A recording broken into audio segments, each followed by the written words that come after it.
मित्रो, बदल केला की प्रगती होते, या अनुषंगाने आज आपण चर्चा करणार आहोत. एक मला अनुभव आलेलं एक उदाहरण पहिल्यांदा मी देतो, मग आपण बाकीची चर्चा करू. मी एका गावी व्याख्यानाला गेलो होतो. व्याख्यान संपल्यानंतर एक व्यक्ती माझ्याकडे आला आणि सर, मला बोलायचं आहे असं त्याने सांगितलं.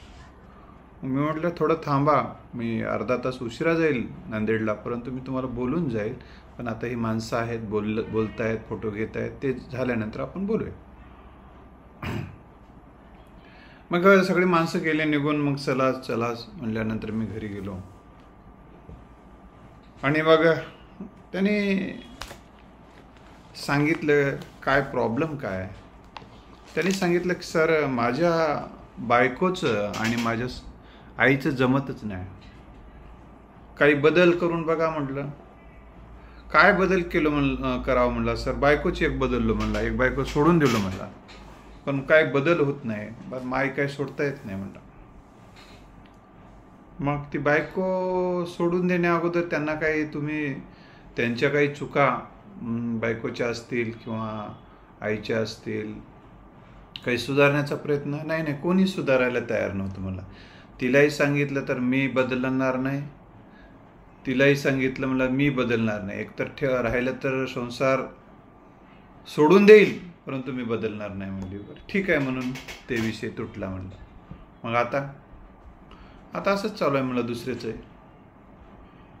काय तुम्ही करून बघलात.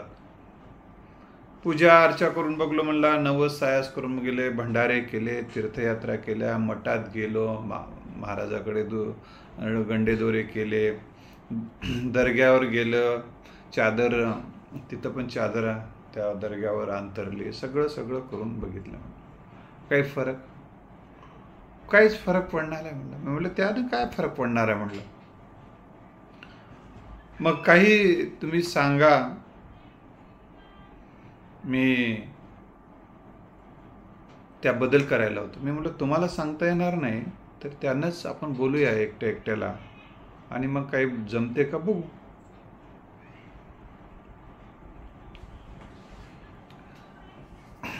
मग आधी आईला बोलू म्हणलं. मग त्या आईशी बोलणं, पहिल्यांदा गेल्यानं नमस्कार केला मी. आईचा स्वभाव खूप छान आहे म्हटलं. पहिला हो बापू म्हणली, माझं स्वभाव चांगला आहे, परंतु मी चांगली वाटणं आले ना लोकायला म्हणली. घरातल्याला वाटणं आले आणि बाहेरल्याला वाटणं आले म्हणली. म्हणजे बाहेरल्याला कोणाला म्हणलं. बाहेरून आलेले म्हणजे कोण. सून म्हटलं, सून. बरं. मग आम्ही अशी चर्चा करत होतो की याच्यात काही असं जे काही चालू आहे हे असंच रोज चालू आहे का, की अजून अधिक चालू करून ठेवायचं, असं चालू ठेवायचं का अधिक वाढवायचं म्हटलं. नाही काय किती वाढू दे म्हणली बापू, मला काय म्हणली, माझं घरचं आहे, सगळं माझं आहे म्हणली, हे सगळं मी कमावलेलं आहे म्हणली. बरं. त्यांना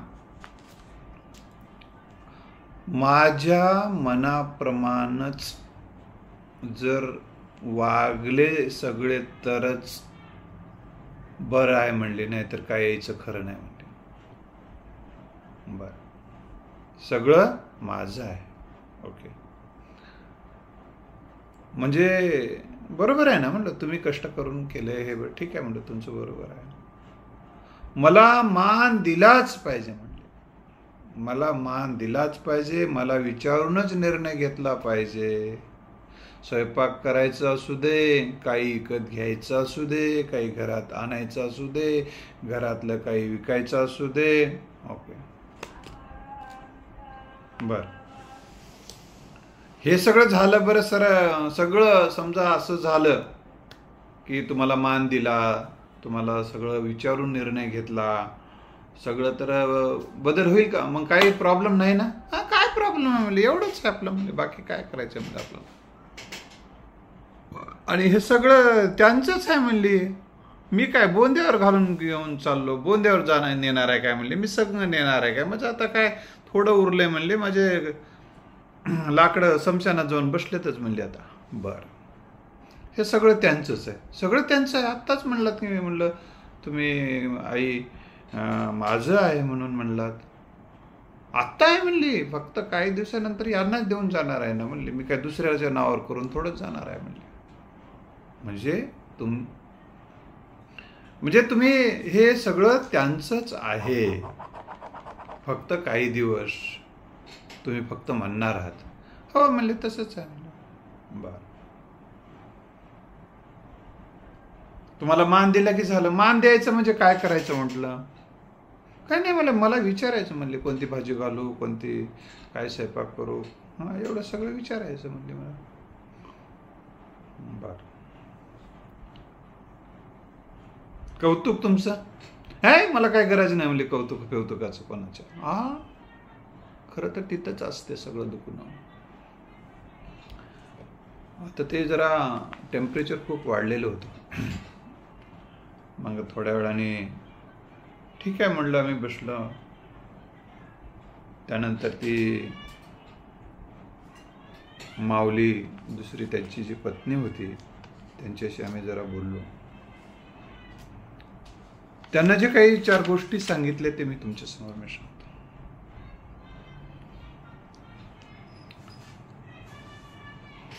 बाई, हे घर कोणाचं आहे? ती म्हणली, बा माझ्या नवऱ्याचं आहे म्हणली हे सगळं, पण ती मला माझं म्हणूच देत नाही बाई म्हणली. सून म्हणली, माझी सासू मला माझं म्हणूच देईना म्हणली. तुझं कुठं आहे ग, कुठे बापाच्या घरून आणलीस काय ग, असं चाललंय म्हणले. खरं तर हे असे उदाहरणं दुर्मिळ झालेले आहेत. आता सध्या सुनांचे दिवस आलेले असताना हे काय जे मला जरा अपूर्वाईच वाटलं होतं, तरी पण कुठं कुठं राहते. आता जे पूर्वीचं काय असते ना, सगळं बदलत नसते. तसं हे एक उदाहरण होतं त्या गावामध्ये. मग तिनं माझं मनूच देत नाही म्हणते. ठीक, दुसरं अजून काय? दुसरं तिची काय, तिनं माझं मनू देत नाही. ओके, ये दुसरं अजून काय तक्रार आहे तिची? त्यानं म्हटलं, तिनं मग लवकर उठा म्हणून सांगते म्हणजे, लवकर उठ, त्या बापाच्या घरचं जागिरी आहे की काय, किती वेळ झोपायला, तुझा काय माय करणार आहे बाप करणार आहे काय येत म्हणून. माझ्या माय आणि बापावर बोललं की माझं तळपायची आग मस्तकाच आहे, ते मी वाटेल ते बोलतो म्हणले. हां, हो म्हणले, वाटेल ते. अच्छा, दुसरं तिनं म्हणते परवानगी घेऊन करायला पाहिजे म्हणते, कोणती गोष्ट परवानगी करून घ्यायला पाहिजे म्हणते. आता भाकरी भाजी रोजचं जे काय आहे ते नाही मला विचारायला पाहिजे म्हणते. बरं, अजून काय? काय नाही म्हणले, दुसरं एवढंच आहे म्हणले, बाकी काय.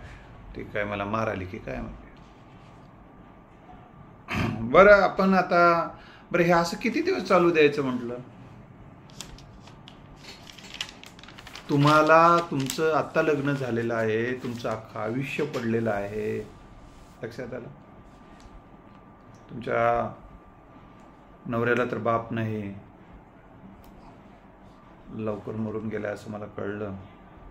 आता ती एकच सासू आहे आणि ती स्वतःच म्हणते की तुम्ही जे म्हणता की म्हणू देत नाही, पण ती आत्ताच मला म्हणाली की किती दिवसाचं राहिलं बापू, हे सगळं यांनाच अर्पण करायचं आहे, मला यांनाच द्यायचं आहे, मी कोणाला बाहेर द्यायला देऊन जाणार आहे, हे सगळं यांचंच म्हणाली ती. म्हटलं तुम्ही जे म्हणता तसं काय तेवढं नाही म्हणत असेल म्हटलं, परंतु त्यांनी म्हणलं सगळं तुमचंच आहे, सगळं नवऱ्याचं म्हणजे तुमचं म्हणजे नवऱ्याचं म्हणजे आणि मग आता लेकरं झाल्यावर लेकरं सगळ्यांचंच आहे म्हटलं. हे तिला जरा बरं वाटलं, म्हणजे माझं सगळं आहे म्हणाली का. हां, ते सगळंच ती स्वतःच म्हटली म्हणून. मग दुसरा विषय निघाला की मग थोडं लवकर उठून हे बघा म्हटलं, कुछ पाने के लिए कुछ खोना पडता. आता त्यांना तुम्हाला प्रगती करायची, तिला काही प्रगती करायची नाही. तुम्हाला तुमचं नावलौकिक करायचं, तिचं आता काय नावलौकिक आहे, जे आहे ते आहेच, तिचं आता काय आहे ते आहे. तुमच्या लेकरांचं उद्या भवितव्य आहे. खूप पैसा लागतो शिक्षणाला, आणि वाद केलात तर याच्यातूनच ते तुमच्या तोंडाकडेच बघत बसतील. शिक्षण महत्त्वाचं आहे. तुमच्या हितासाठी, तुमच्या स्वार्थासाठी काही दिवस जर तुम्ही काही बदल केले तर करून बघा. आणि आम्ही पुन्हा एकदा येणार आहे म्हटलं, तोपर्यंत काही जर बदल जरा घडला तर नक्की मला आनंद वाटेल. मला हे सांगण्यामागचा हेतू फक्त तुम्ही काय करायचं म्हटलं, 2-3 गोष्टी करा फक्त. लवकर उठा. लवकर उठा म्हणते ना, लवकर उठा. लवकर एवढं उठा की 3 उठण्या अगोदर उठून बघा म्हटलं. जितकं काही काम करता येईल तेवढं काम करायचं. बरं ठीक आहे बघतो म्हणले. तिचा नवरा म्हणला बघ थोडंसं ऐकून बघ, आता काय आपल्याला पुढं जायचं आहे, इथंच थोडं थांबायचं आहे. आता माझं काय व्हायला आहे म्हणला, माझा रश निघाला आहे म्हणला. तू वरून तिनं दाबाली न खालून दाबाली, असं दोघांच्या मध्ये माझा सगळा जसा उसाचा चोथा होऊन पडावा तसं मी पडायलो म्हणलं दोघीच्या मध्ये. मग म्हटलं तुमच्या नवऱ्यावर तुमचं प्रेम आहे का? हो 100% प्रेम आहे म्हणले. मग नवऱ्याच्या प्रेमासाठी तर हे करा म्हटलं. बरं ते नवरा तुम्हाला कोणामुळे मिळायला लागलाय हे लक्षात ठेवा. नवरा कोणामुळे मिळाला आहे? या नवऱ्याला कोणी जन्म दिला? सासू सासऱ्यानेच दिला ना म्हणले. मग ज्यांनी एवढा सुंदर रत्न तुमच्या पदरात टाकले आहे, तुम्ही सुद्धा म्हणता फार मला आवडतो आणि चांगला आहे म्हणालात, तर त्याविषयीची काही कृतज्ञता तुम्ही व्यक्त करा म्हटलं. हा नवरा एखाद्या झाडाचा आंबा जर एका आपल्याला मिळाला, काय झाड छान आहे म्हणतो ना म्हटलं, मग हा आंबा तुम्हाला मिळाला आहे म्हटलं, एवढा चांगला नवरा मिळाला आंबा रुपये असं समजा म्हणलं त्याला. हो म्हणले ठीक आहे. म्हणजे तिच्याविषयी कृतज्ञता व्यक्त करा म्हणलं. तिच्याविषयी काय करा, कृतज्ञता व्यक्त करा. ही नसली असती तर एवढा सुंदर नवरा मला मिळाला नसता म्हणून तिच्याकडं कृतज्ञतेनं पहा. किंवा नजर बदलला तिच्याकडं बघण्याचा, तर आता जे कसं पाहता म्हणलं तिच्याकडं, आता काय पाहावंच वाटणं म्हणजे मला तोंड बघा वाटणं आले म्हणजे काय पाहायला म्हणजे. आता तसं नका करू म्हटलं, तो प्रेमानं पहा म्हटलं, जरा तिच्याकडं प्रेमानं पहा. कारण कृतज्ञताचा उदय मनात झाला की माणूस प्रेमानं पाहायला लागतो म्हटलं तिला. बरं ठीक आहे, ते करते म्हणले, ठीक आहे तेवढं आता करा म्हटलं. दुसरी गोष्ट, लवकर उठणं झालं, सगळे कामं, आणि मग सगळे कामं मन लावून करा म्हटले. तुमचे स्वतःचं घर समजा म्हणलं. तिने समजो न समजो, तुम्हाला समजू न दिल्यामुळे तुम्ही किरायाच्या घरासारखं करायला लागलं, तसं नका करू. आता तुम्ही काय करा, हे तुमचंच घर आहे संपूर्ण असं समजा म्हणलं, आणि तुम्ही हे मन लावून काम करा म्हणलं. त्यानंतर कृतज्ञतेनं तिच्याकडे पहा. त्याचबरोबर तिच्याविषयी माघाऱ्या कौतुकाचं बोला. जर कोणाचा फोन वगैरे माईचा वडिलाचा आला तर हो माझे सासू खूप छान आहे, सासू माझी रोज विचारपूस करते माझी, असं कौतुकाचं बोला. माघारे बोला, तिच्या कानावर जाते, तिला तेवढंच बरं वाटतं म्हणलं. अहंकारी माणसाला सन्मान दिला की अहंकारी माणूस असं म्हटलं जातं की काशीची कमरेभोवती गुंडाळलेलं कपडा सुद्धा देऊन टाक. अहंकारी माणसाला फक्त तुम्ही कौतुक करायला पाहिजे. मग तिला म्हटलं कौतुक करा तुम्ही थोडंसं, तिच्यामध्ये बराचसा अहंकार दिसतो आईमध्ये त्या. तर तिने म्हटले हो काय हरकत नाही, कौतुक करते म्हणले, काय आता असं तेवढं करतो. आणखीन तिला विचारायचं म्हणून,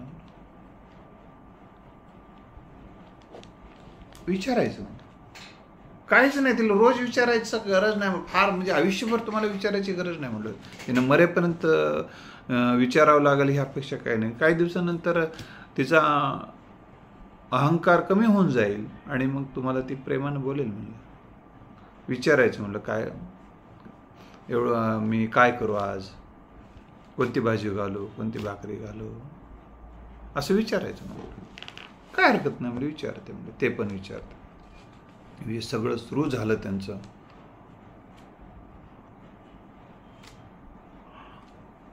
त्याचबरोबर जर शक्य झालं तर जेव्हा दररोज सर शक्य नसेल तुम्हाला, तर कधी कधी तिचे पाया पडता का म्हणलं. कधी नाही, पाया कशाला पडतं म्हणजे, पायावर पाय देते म्हणजे मी. नाही आता तसं करू नका म्हणलं. आता थोडं, कारण ती आई आहे, त्या घरासाठी तिने खूप परिश्रम केलेले आहेत, घाम गाळलेला आहे. तिला तिचं नवरा तिनं गमावून बसलेला आहे.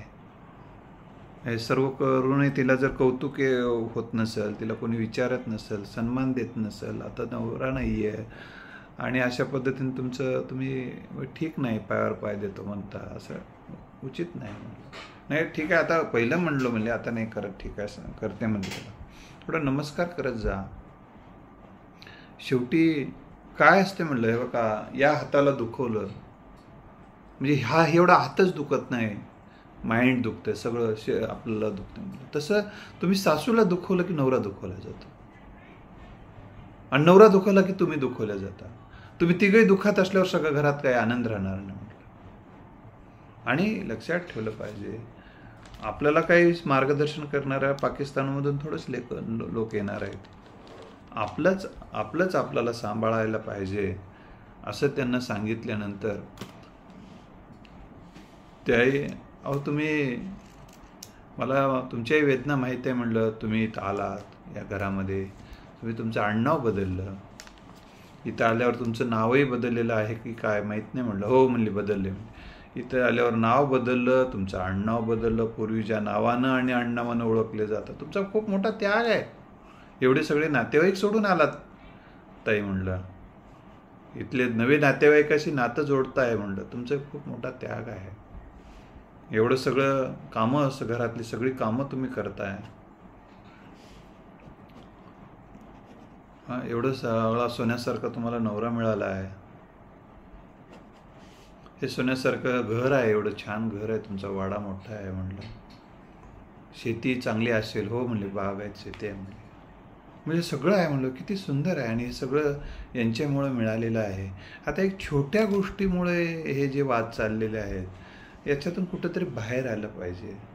बाहेरचे शेजारी पाजारीला काय सांगतात म्हणलं, शेजारी पाजारी सांगतात, मग आमचे काही नातेवाईकही सांगतात अजिबात घाबरू नको, फोन फक्त कर म्हणतात म्हणजे. हां, आणि आजूबाजूचे तर म्हणतात एक्काला घालून बसली, ती जरा गरीब होती बिचारी म्हणून गेली निघून, अजिबात गाव झिंजाधर केसधर होईल ते हो दे, हन खन खन खन काहीच करत नाही कोणी, म्हणजे तिचं कोणी नाही मागं पुढं म्हणजे, असं सांगतात म्हणजे. मला हे काही उचित नाही म्हणलं. असं असं आपल्या ती सासू म्हणजे आई समान असते, आणि तिला हाणणं, तिला मारणंची भाषा, आणि ते लोकांना असं शिकवणंही उचित नाही म्हणलं बाजूबाजूच्याने. हेच तुमच्या संसाराची राखरांगोळी करणारं ते मार्गदर्शन आहे म्हणलं, याच्यानं काही फायदा नाही होत म्हणलं. असं तुमचं बरं वाटतं म्हणलं ते ऐकायला, हाना मारा खोदा, तू काही कमी घरची नाहीस म्हणतात म्हणली मला काही जण.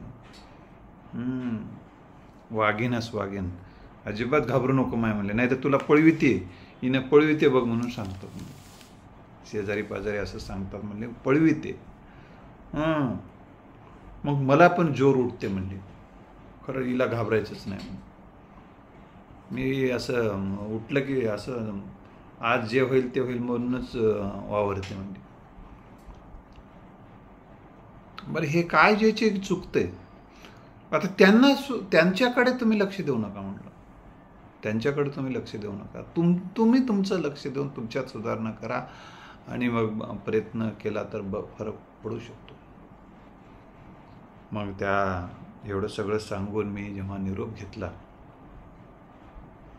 1-2 दिवसांनीच मला फोन आला, आणि ते फोनमध्ये अक्षरशः तो व्यक्ती, सुरुवातीला तर त्याच्या डोळ्यातून अश्रू येत होते, त्याचा आकंठ दाटलेला तो बोलताना. मी म्हटलं असं काय झालं, मला काय वाटलं की एखाद्या वेळेस काय झालं की काय. मग तेव्हा त्याने सांगितलं काय नाही सर, माझ्या घरामध्ये गोकुळ झालं. म्हणला काय झालं, गोकुळ काय झालं. काय नाही म्हणलं, आता ते दोघी एकमेकाला अतिशय प्रेमानं बोलायलात, एकमेकाला आदर करायला लागल्यात, सगळं एकमेकाला आईसारखं तिला मानायली, तिनं लेकीसारखं म्हणायला लागली. बरं, चांगलं झालं. हो म्हणलं सर, चांगलं झालं. म्हणला हे बाहेरचे बरेच अनेकदा हे सगळं जे करून बघलो म्हणला, बाकीच्या सगळ्या गोष्टी, त्याच्यातून काही फायदा झाला नव्हता म्हणला, पण ह्या गोष्टीचा मला नक्की फायदा झाला. मी आपला आभारी आहे, असं त्याचं म्हणणं होतं. मित्र, मला हे सांगण्यामागे एवढाच हेतू आहे. फार मोठे बदल आयुष्यात करायची गरज नसते. छोट्या छोट्या बदलाने देखील आयुष्य मोठं बनत असते, म्हणजे आपलं जीवन महान बनत असते, जीवनात प्रगती होत असते. तर ही गोष्ट मी एवढ्यासाठी आपल्यासमोर ठेवलेली आहे की कुठेतरी इगो, माणसाचा जो अहंकार आहे ना, हा अहंकार आनंद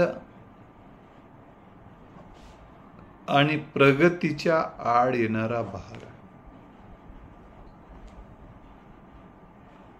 आणि काही जणांचे गैरसमज आहे की नम्रतेनं वागणं,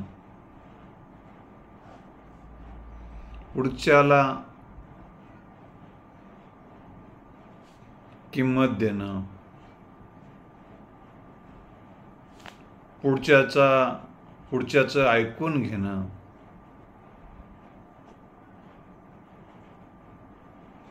पुढच्याला नमस्कार करणं स्वतःहून, त्याला विचारून जाणं, पुढचं जर बॉस असेल किंवा कोणी असेल ती विचारपूस करणं, विचारून जाणं, विचारून परमिशन घेऊन काही गोष्टी करणं, ह्या गोष्टी म्हणजे नम्रतेने ह्या सगळ्या जर वागला तर त्या घरामध्ये गोकुळ झाली. म्हटलं मित्र, जीवनाचं गोकुळ जर करायचं असेल तर आपल्यातला अहंकार, गर्व, आपल्यातला राग, आपल्यातला तिरस्कार, आपल्यातला द्वेष आपल्याला बाजूला ठेवावा लागतो. नाहीतर जीवनामध्ये वाद, सगळ्याच्याच जीवनात सांगतो मी तुम्हाला, वाद होणं, हे सगळ्या गोष्टीचा परिणाम होत राहतात. हे सगळं थांबवायचं असेल तर या गोष्टीमध्ये सुधारणा आपल्याला करावा लागेल. धन्यवाद.